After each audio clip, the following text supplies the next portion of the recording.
Well, hello everyone and welcome back to another video on some F1 2020 gameplay. Today we're doing something ever so slightly different because we are going to be looking at seeing what is the fastest classic car on F1 2020.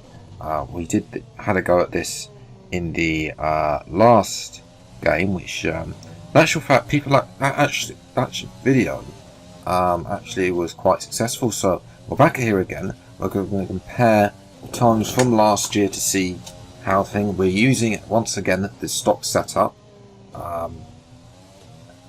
as well. So the middle of the line setup, which has changed from last year's game, so that would be interesting to see if that's had an effect on whether, obviously, judging by the fact we're at Canada, I think it's probably most likely had a positive effect on the cars rather than negative. Although that ultimately depends on the individual cars themselves, and of course we've got those 4 new Schumacher cars as well coming in, which we will. Each one of them's got their own helmet and livery, which I'll show you before.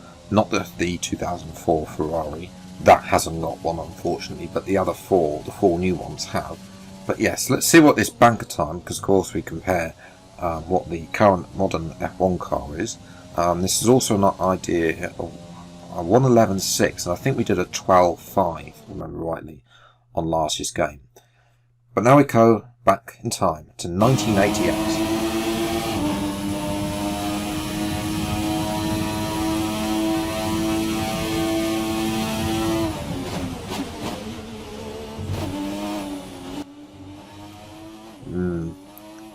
I mean, you just don't get steering wheels like this anymore. Of course, we're starting in 1988, not as we did last year, back in 1972. This is because if you remember rightly, the C3 class cars unfortunately aren't available. So we're here in 1988, and already these earlier cars are very twitchy. You can see I'm chopping and changing. We actually have to restart the lap there just to show you guys that it's really the handling has, I don't want to say changed, but I don't remember them being this troublesome on the F1 game, F1 2019 last year. Nevertheless, we'll go for a new lap. See what we can do in this car. Of course, driven by Ayrton Senna and Alain Prost. This is before, though. 88 was the year before they crashed out at Suzuka, because that was 89, and then of course in 1990, which you'll see in a minute, because those cars are in the base game, not as DLC, because they were DLC last game. This was the car I think was DLC in 2017 or 2018. I can't quite remember, but it was DLC in one of those 2 games. But yes, I think the wheels are slightly too big, but ultimately, what have they done? Probably not a lot with the characteristics. They've probably just made this more fitted with the other cars that they've implemented from the 1990s, because of course we've got 3 new ones for F1 2020. Let's see what we can do in this to set a banker lap. Remember that we're already going to be slower than the current modern day one, because it's we're already surpassed. I don't think we're going to pass the modern day one, not even in the higher ones, really, because we haven't got the ERS and DRS to compensate. 22.9, and that puts us 83rd. Next up, the 1990 Ferrari driven by Alain Prost.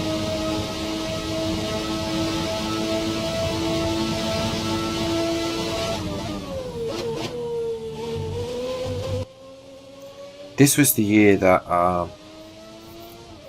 Senna took out Prost at the 1990 Japanese Grand Prix. This was the year after in 89 where Prost took out Senna. Of course, Senna did get going then, but then disqualified. I feel this car's got a little bit less through the corners compared to the 88 McLaren, but once it's got more stability through the corners, and also has a faster engine compared to the McLaren. So you can see here we're 7/10 up against it. We're not a little bit less twitchy. Obviously, we've got a nice light rather, which I prefer a light like that on the dashboard. None of the fancy bollocks that we have nowadays. And of course, we still got the back from F1 2019 is the HUD from for the classic cars, which is unchanged from last year. In actual fact, you'll see that they've incorporated the Schumacher ones onto the HUD that they had, the 96 one, but you'll see this HUD, this particular HUD, reappear at some point. I mean,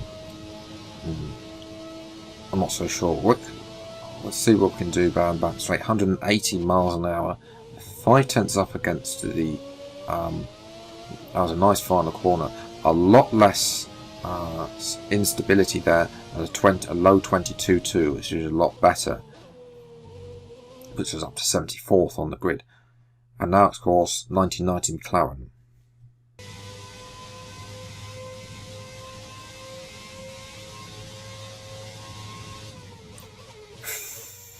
Where'd the red line go across, really? Not the yellow thing that we got there, but nevertheless, full soldier on. This will be a test to see what we can do against the 1990 Ferrari. We're a little bit up on the time going through that turn one, but then on through corner mid corner we made some time out there, but then corner and exit we failed to make any upset. But yes, of course, at this point Alan Prost had departed the team for Ferrari, which he ultimately got fired from Ferrari at the end of 1991. 91 wasn't really, which, to be honest, he did miss the last race in Adelaide that year, but the 1991 Australian Grand Prix is the shortest Grand Prix ever because there was a monsoon. We're 3/10 down through the second sector, so I don't think we're going to beat the Ferrari. To be fair, this was the year where we had a lot of simplified front wings. And of course, we still, at this point, got a manual gearbox and a round steering wheel. We're 4/10 down. I think probably if I was probably a better driver, I'd probably be closer to that. You can see we're making up time on the straight, and it's almost actually just going to be over 3/10. So probably be closer to that, more 1/10. The 91 Jordan now, the first of the new cars. And you can see a little bit here, you've got Michael's helmet and livery inside.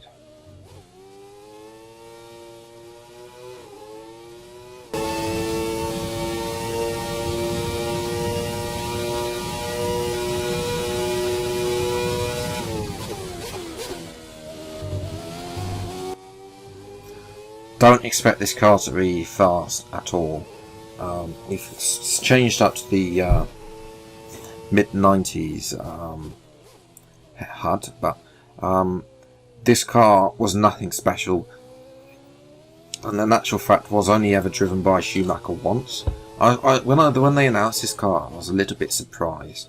I thought that they might have gone for the 92 Benetton. I have 3 Benettons, but then it's nice to see a Jordan in the F1 game at last, because of course there are the shark design that was featured in the late 90s and early 2000s, one of the best car designs ever.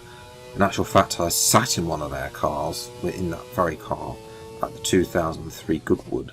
But yes, this car, Schumacher only got the seat because I believe the driver that was one of the drivers that was driving for Jordan at the time had a fight with the London taxi driver and got sent to prison. So, and Schumacher impressed well, and in the race after he got to drive at Benetton and didn't leave until the end of 95. But yes, you can see this car isn't really much special compared to the 90 Ferrari. This isn't really the height of times for Jordan, and it's quite slow, and in actual fact it's going to be slower than the 88 McLaren in the 23s. Compare the same year now with the McLaren.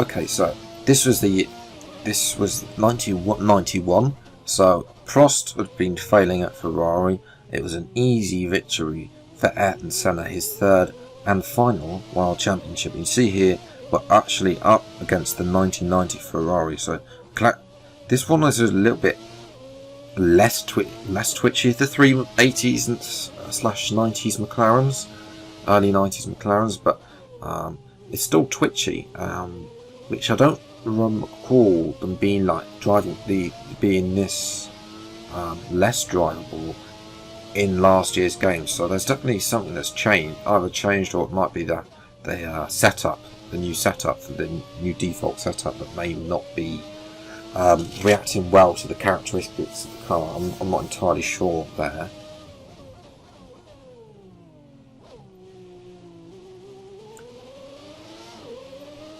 That's a nice exit though.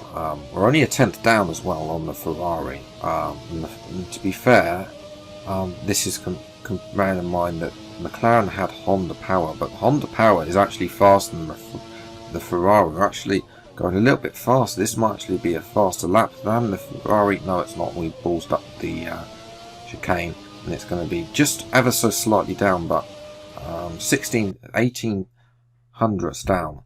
92 Williams up next.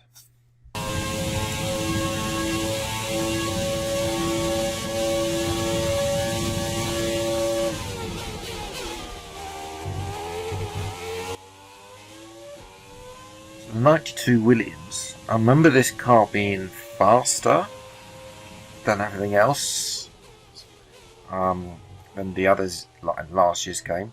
Of course, this year this car was driven by Nigel Mansell. He left Ferrari 2 and moved back to Williams, which he had left after sort of around the team, and also after being abroad with Nelson Piquet at the time. But obviously he was back at the team now, obviously happier here, and you can see we're mincing the 1990 Ferrari, 6/10 up. And this was, of course, his final World Championship before he decided to go off to America, although he did make a couple of more appearances in the late 90s. Most notably in 94 in Adelaide, where Schumacher and Hill crashed together, which we'll be seeing in 94 Benetton very shortly. But we're absolutely blitzing the 90 Ferrari, We're 1.6 seconds up. We'll make that 1.7 seconds up, and this car is just a lot more stable to drive than the McLaren, so far. It's just a nice car to drive. A low 20.3, that is more like it in terms of pace. So here we are on the 1994 Benetton with Michael Schumacher's specially customised 94 helmet and livery as well.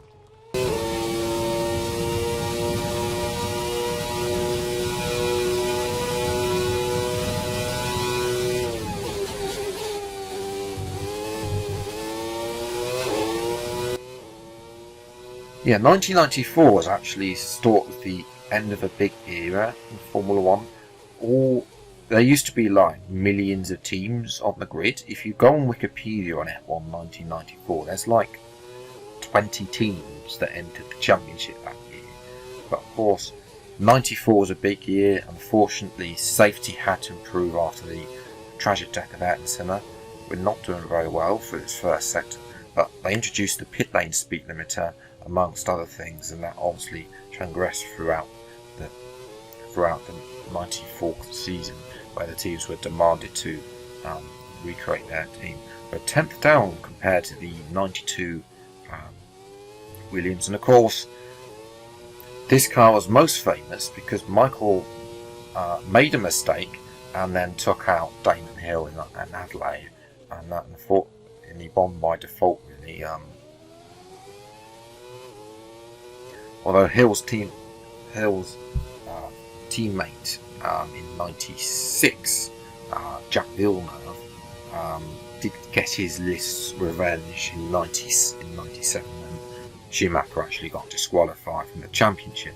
We're 6 tenths down. I think this is a Ford engine, which is why it's so slow. In actual fact, Benetton there, but we'll see what the 95 Benetton can do, because obviously they're a little bit more dominant. I can't quite remember. I don't think it went down to the final race, but I'm loving the sort of layout with the speedometer.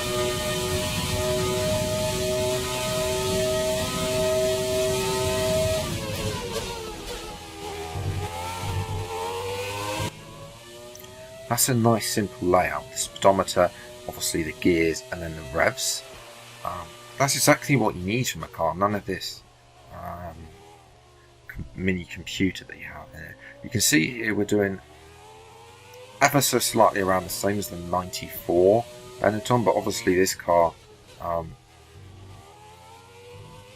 a lot easier for Schumacher to win the championship that year.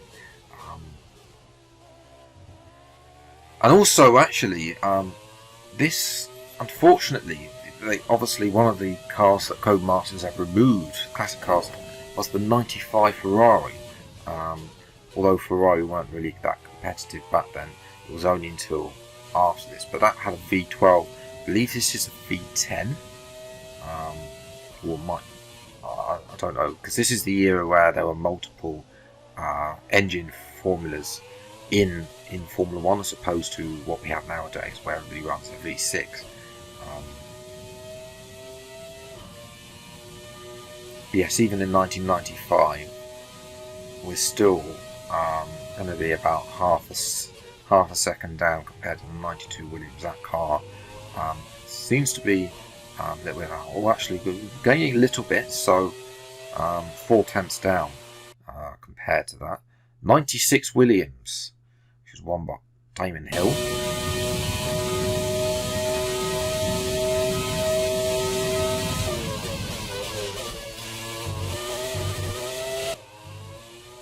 So yes, obviously 96 saw the start of a more modern Formula 1 that we see today now. I think there were like 11 teams, opposed to the 20 we saw in 94. This season was won by Damon Hill over his teammate Jacques Villeneuve. Although Ferrari sort of started coming back, as Michael Schumacher had moved to Ferrari in 96, he spent 10 years at the team before finally retiring for the first time. But obviously this year was between Hill and Villeneuve. Obviously Villeneuve was very unlucky at times, especially in the opening race in Australia where he had an oil problem that meant he had to cede the position to his more experienced teammate Hill, and Hill eventually went on to win the championship over Villeneuve in Japan, in Suzuka, which of course has decided a lot of championships over the years. We're still slower though compared to the 92 Williams. I'm not quite sure what 92 Williams has got over these cars, because obviously you should see the development year on year like we see nowadays, but nevertheless, it's going to be in the 21s again. And up to the line, this should be a 20. Oh, 20.9 actually. There we go. 98 McLaren now.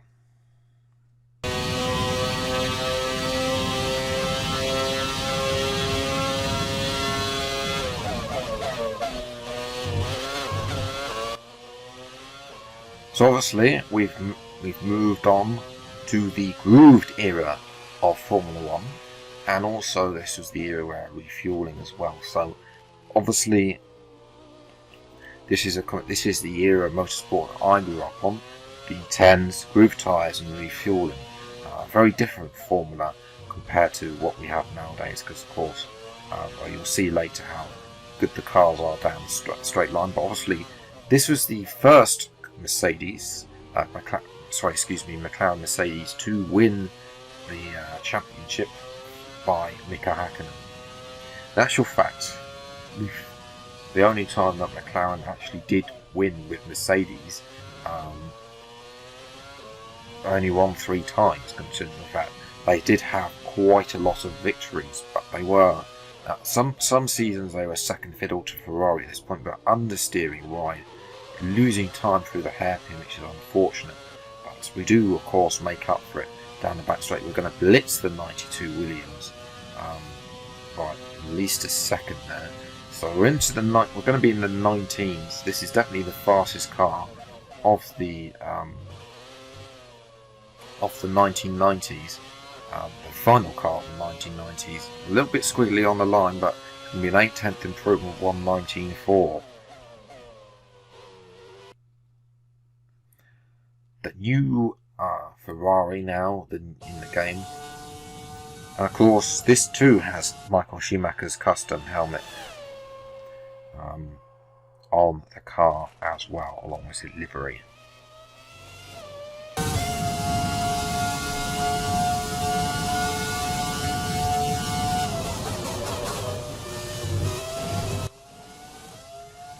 So yes, another V10. Of course, this is the heights of V10s. We got the grooves have changed. If I remember rightly, that happened in '99.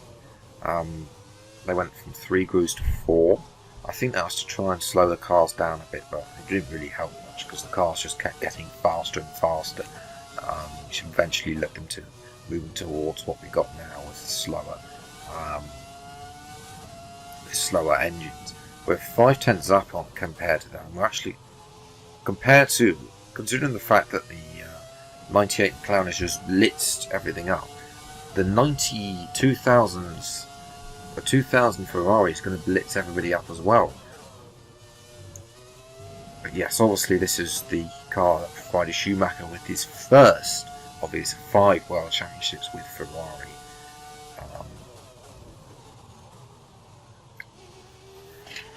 So yes, and obviously his teammate was Rubens Barrichello, who of course had pressed well in previous seasons driving this Jackie Stewart's team, which then got sold to Jaguar and they flummoxed and they re-emerged as Red Bull, of course.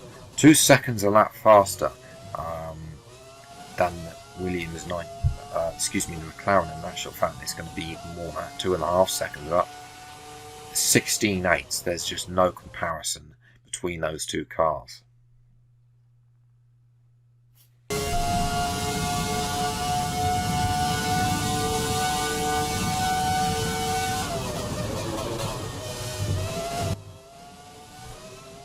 So the 2003 Williams now, powered by BMW, driven by Ralf Schumacher and his teammate Juan Pablo Montoya. 2003, of course, was a more of the competitive of the years. Schumacher wasn't as dominant as other years, but obviously this was also a season that had really... Yes, I know that Jordan really featured in the top there. They actually won a few I think they won once with Fisichella, but Fisichella really got lucky. That was at Brazil. Back in the days when Interlagos was an opening round. But this car is going to blitz the 2000 Ferrari's time now. 8/10s up already. I expect this to be somewhere in the 1:15s, like it was. I think it was last year. But yes, obviously we have the top 3 nowadays in Formula 1. In 2003, those top 3 was McLaren, Ferrari, and Williams, powered by BMW. They won some. This was, of course, sort of swung to BMW because they weren't really there again in 2004, and after 2000 quarrels in 2005, they left to join up with Sauber.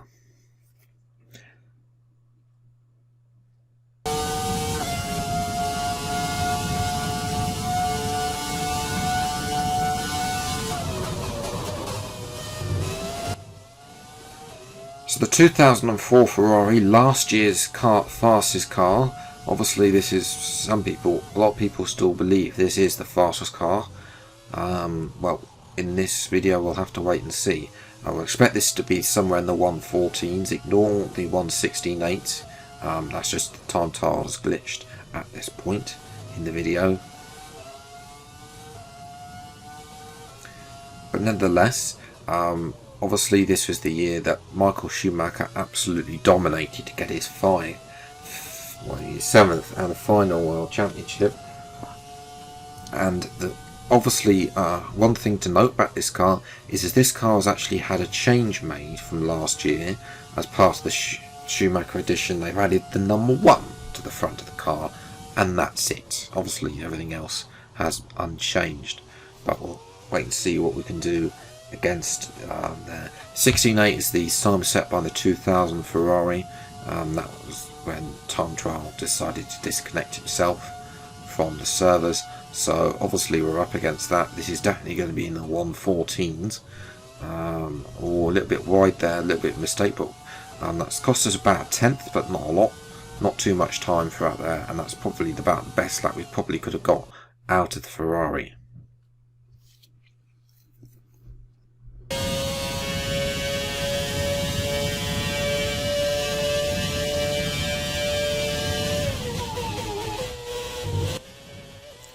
Oh, the pain of V8s. Yes, if I would prefer to have V10s back with that sound, but this is, of course, is the V8 era, and also the era where cars, F1 designers thought that little bits of carbon fibre sprouting out of the car would actually make the car faster. Yes, obviously this is the second car that had Fernando Alonso. And I believe this was the era that set the current qualifying, I think. But yes, obviously V8s, V10s was the 2005 era where they had to use the same tyre throughout the race, I think, which is why which they changed to try and stop Schumacher. But V8s, of course, this is a new era, Formula 1 of more competitiveness. Obviously Schumacher did actually come back at Alonso and got more victories and was runner-up to Alonso in the end before deciding to retire. But only 190, the 2004 Ferrari is at 202 miles an hour, just to show how slow they are in a straight line. It's a 16.1, so 1.5 seconds slower compared to the V10 Ferrari.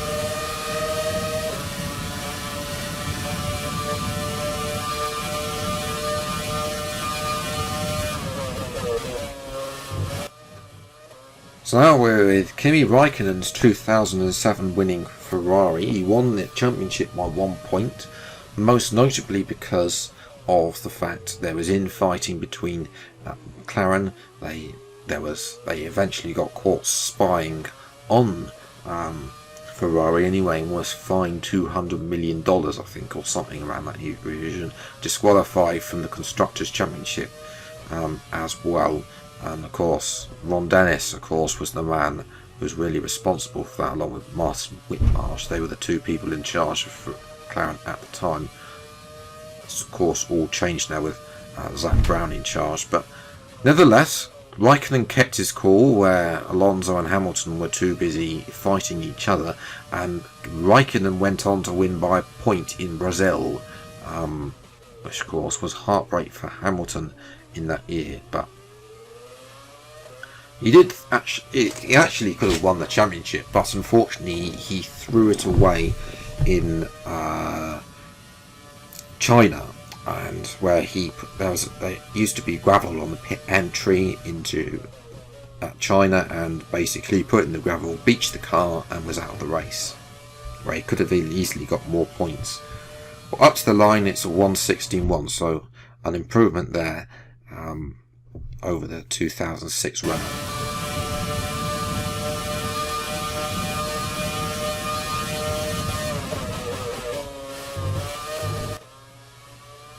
So the 2008 McLaren, Lewis Hamilton's winning car. Obviously this was the year where Brazil was, if you think about how many people watch F1 races now, that yes, I know there's obviously online, but if you think about back then in the UK, where nowadays only maybe 200,000 sometimes only watch the Grand Prix. Of course F1 was on ITV back then, but still, even with the adverts, 9.1 million viewers watched the Brazilian Grand Prix in 2008, and it was won on the last lap as well, thanks to Timo Glock who decided not to change his tyres in the wet conditions. Sebastian Vettel played a minor part in creating that by overtaking Hamilton in his Toro Rosso, and he hadn't yet got his he's sort of already become a nuisance already, and by winning the Italian Grand Prix. But nevertheless, this car, I haven't noticed too much handling. They handle all the 2000s car. I find handle pretty similar to what they did last year, but obviously, maybe with the improvement handling model, they might have improved as well.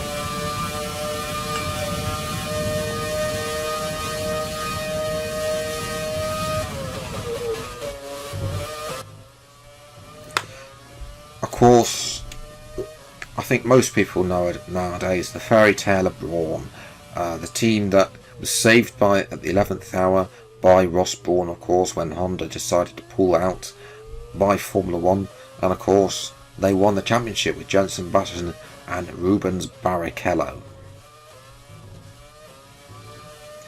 And of course powered by, and of course drew, probably if they hadn't won it, then they wouldn't have drawn Mercedes to buy out Brawn in the first place.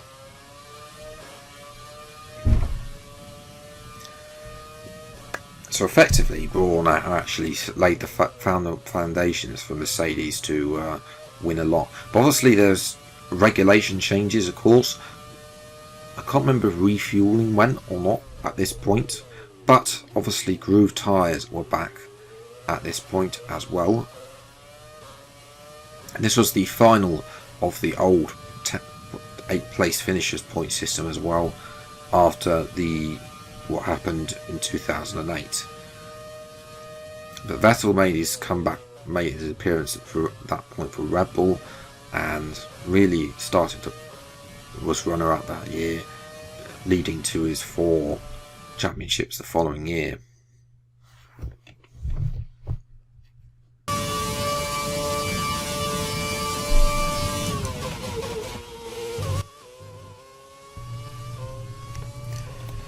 The 2010 Ferrari, this was the year and the season for Ferrari where they started very well. Felipe Massa, of course, had returned to the team after his nasty accident previous years, but it wasn't really the same driver. And really, this was the year where Alonso, of course, had joined the team from Renault, and of course Massa was given the phrase "Fernando is faster than you" by Rob Smedley. But yes, obviously this car could have won it, but unfortunately the most disappointing and dull final finale at Abu Dhabi happened this year. It was a shame, because Brazil, of course, had been a great finale both in 2007, 2008, and of course has provided miraculous races over the years, obviously most notably in 2019. But yet Abu Dhabi pays F1 a lot of money, which of course it means a lot more to F1 than viewership, and it's a 15.8 actually, so not a bad time from that Ferrari.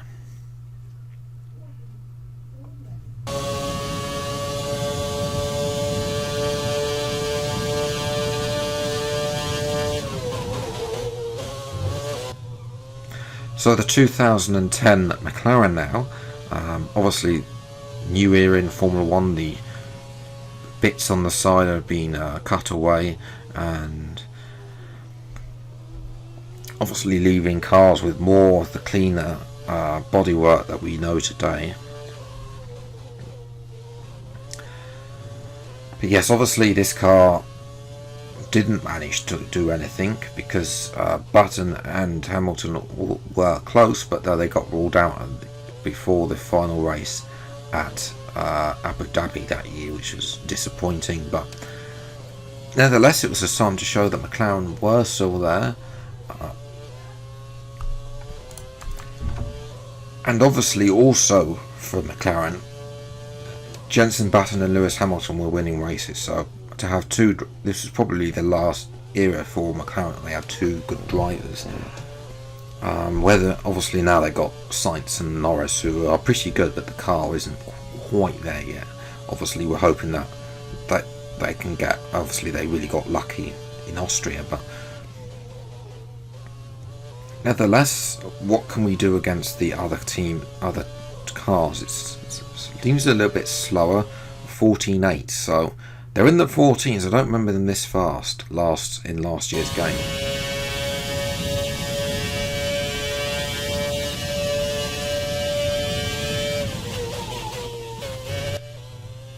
And of course, the final car, the final classic car, I should say, of this video, sees the Red Bull RB6, which of course saw Sebastian Vettel.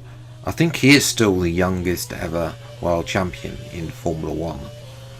Obviously, Max Verstappen has still got a little bit of time to be able to beat that feat, but obviously there's rumours, of course, circling now that, well, Vettel's going to return home to Red Bull for next year and kick Albon out of the seat, but that ultimately depends on what goes on. But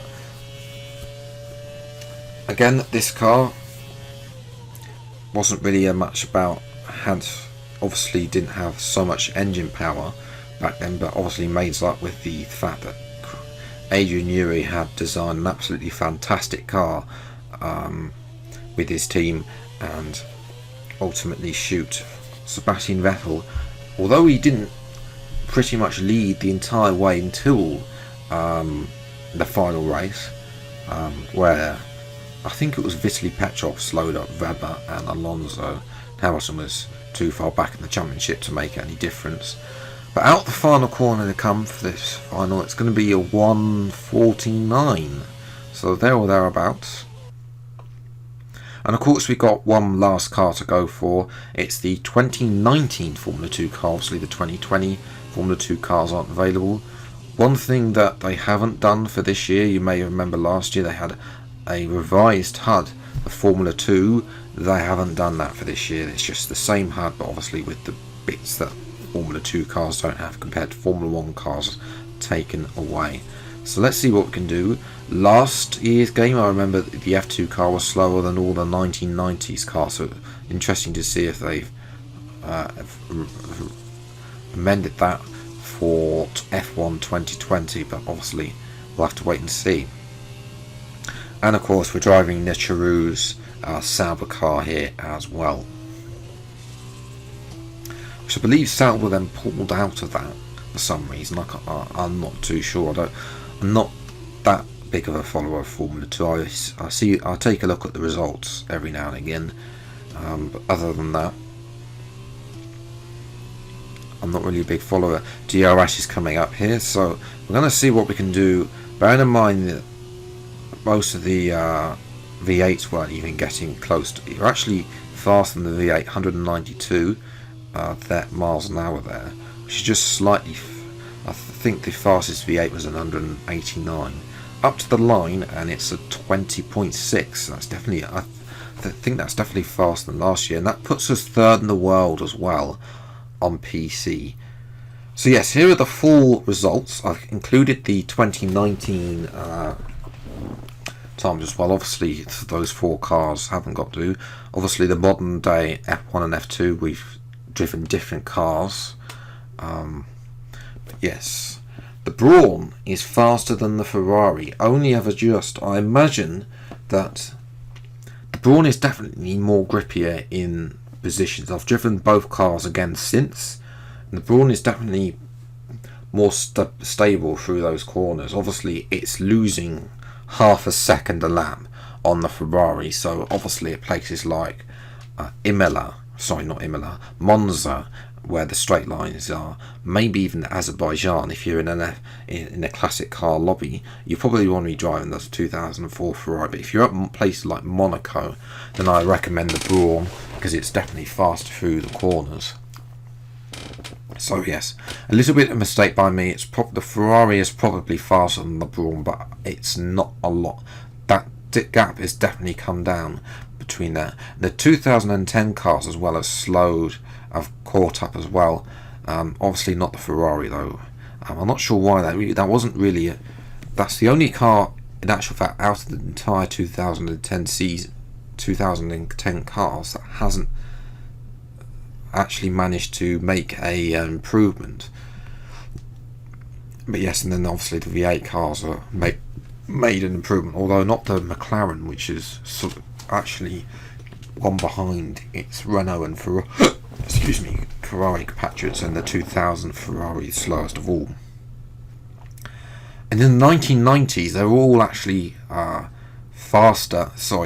slower than they were in F1 2019. So the gaps between the 90s and the thousands have actually merged. Obviously, the Jordan was the slowest, and that, as you expect, really. Obviously, as I said, the McLarens are a little bit more unstable compared to the Ferrari F190, which is why that ahead. The 92 Williams, though, is probably still leading up there as well as it was on F1 2019.